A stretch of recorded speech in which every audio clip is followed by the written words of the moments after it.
సృష్టి యొక్క ప్రారంభంలోనూ అంతంలోనూ కూడా ఆ బ్రహ్మను గురించే చెప్పబడింది. ఇక్కడ చూడండి, ఈ షడ్విధ లింగాలు ఎలా ఉంటాయో చూడండి. ఇక్కడ ఛాందోగ్యోపనిషత్తులో ఉద్దాలకుడు తన కుమారుడైనటువంటి శ్వేతకేతువుకు బ్రహ్మోపదేశం చేస్తూ, నాయన ఈ సృష్టికి పూర్వం చరాచర జగత్తంతా కూడా సత్తుగానే ఉండేది అని ప్రారంభించాడు. అంటే ఇది ఆత్మస్వరూపమే అని ప్రారంభిస్తూ ఇది ఆత్మస్వరూపమే అని చెప్పేసి పూర్తి చేశాడు.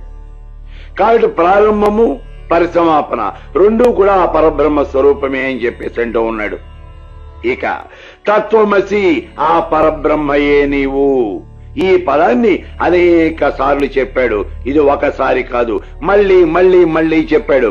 ఆయన శ్వేతకేతు ఆకాశంలో ప్రకాశిస్తూ ఉన్నటువంటి ఆ సూర్యుడిలో ఏ తత్వం అయితే ఉన్నదో అదే తత్వం నీలో ఉన్నది. తత్వం అసి, అదే నువ్వై ఉన్నావు.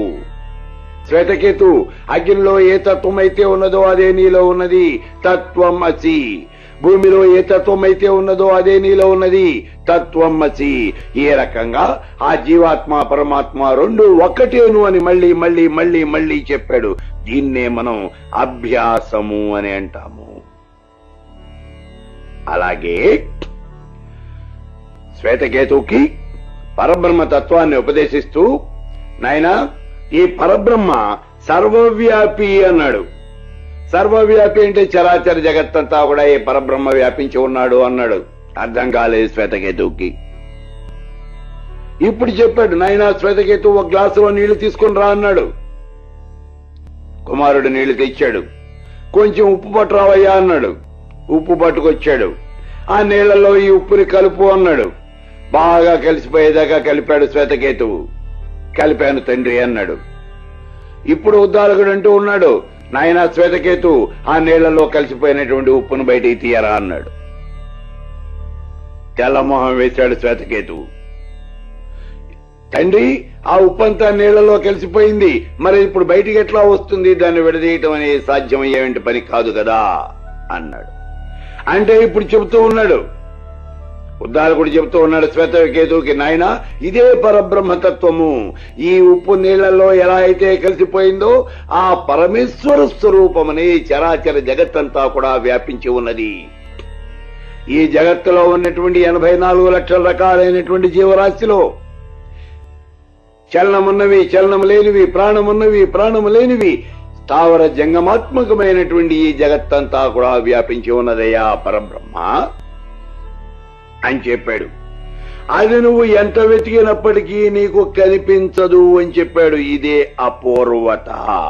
అంటే లోగలు చెప్పినటువంటిది కాకుండా కొత్త విషయాన్ని ఇక్కడ మనం చెప్పటము. ఇక 4వది ఫలము అంటే ప్రయోజనము. బృహదారణ్యకోపనిషత్తులో చెప్పాడు చూడండి, బ్రహ్మవిద్ బ్రహ్మైవ భవతి. ఆ పరబ్రహ్మను ఎవడైతే సాక్షాత్కారం చేసుకుంటాడో, ఎవడైతే బ్రహ్మానుభూతిని పొందుతాడో అతడే సాక్షాత్తు పరబ్రహ్మ అవుతూ ఉన్నాడు అన్నాడు. బ్రహ్మని తెలుసుకున్నటువంటి వాడు కూడా సాక్షాత్తు పరబ్రహ్మమే. అదే ఇక్కడ చెబుతూ ఉన్నది, బ్రహ్మవిద్ బ్రహ్మైవ భవతి. ఇదే ఫలితము. ఇక అర్ధవాదము.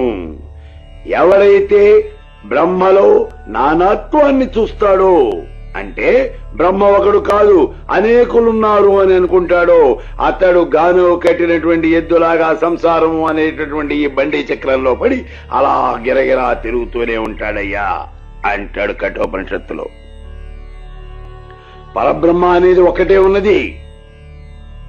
ఏకమేవా ద్వితీయం బ్రహ్మ ఒకటే ఉన్నది. రెండోది అనేది ఏది కూడా లేదు. అదే పరబ్రహ్మ స్వరూపము. అలా కాదు అని చెప్పేసి బ్రహ్మలో నానాత్వాన్ని చూడటము అని అంటే,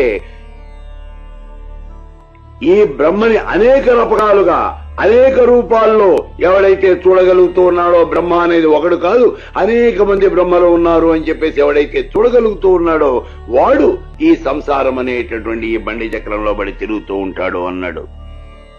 ఇది అర్ధవాదము. ఇక ఆఖరిది ఉపపత్తి. ఉపపత్తి అంటే యుక్తి. ఇక్కడ చెప్తూ ఉన్నాడు చూడండి, కుమ్మరివాడు మట్టితో అనేక రకాలైనటువంటి వస్తువులు తయారు చేస్తాడు. ఈ కుమ్మరివాడు మట్టిని తీసుకొచ్చి దాన్ని బాగా తొక్కి పాకం వచ్చిన తర్వాత దాంతో కుండలు, బాణలు, చెట్లు, ఇతరమైనటువంటి అనేక రకాలైనటువంటి వస్తువులు తయారు చేశాడు. ఈ వస్తువుల యొక్క రూపాలు వేరైనప్పటికీ, వాటి యొక్క పేర్లు వేరైనప్పటికీ అందులో ఉన్నటువంటి వస్తువు మాత్రం ఒకటే, అదే మట్టి. ఈ వస్తువులు తయారు చేయడానికి ఉపయోగించినటువంటి మట్టి మాత్రం ఒక్కటే. ఇదే ఉపపత్తి. అట్లాగే చరాచర జగత్తులో అనేక రకాలైనటువంటి ప్రాణులు నీకు కనిపిస్తూ ఉన్నప్పటికీ, నామరూప భేదములతో ఇవన్నీ నీకు కనిపిస్తున్నప్పటికీ, నీ కంటికి కనిపిస్తూ ఉన్నప్పటికీ, వీటిలో ఉన్నటువంటి తత్వం ఒకటే, అదే ఆత్మతత్వము, అదే పరబ్రహ్మతత్వము. ఈ రకంగా పరబ్రహ్మ అనేటటువంటిది అక్కడ మహావాక్యాల్లో చెప్పినటువంటి పరబ్రహ్మ, ఇక్కడ వేదాల్లో చెప్పినటువంటి విషయము రెండు ఒకటేనయ్యా. వేదం కర్మని గురించి చెబుతూ ఉన్నది, బ్రహ్మని గురించి కూడా ప్రతిపాదిస్తూ ఉన్నది. ఇందులో కర్మని గురించి చెప్పేటటువంటి ప్రకరణలు వేరుగా ఉన్నాయి, బ్రహ్మని గురించి చెప్పేటువంటి ప్రకరణలు వేరుగా ఉన్నాయి.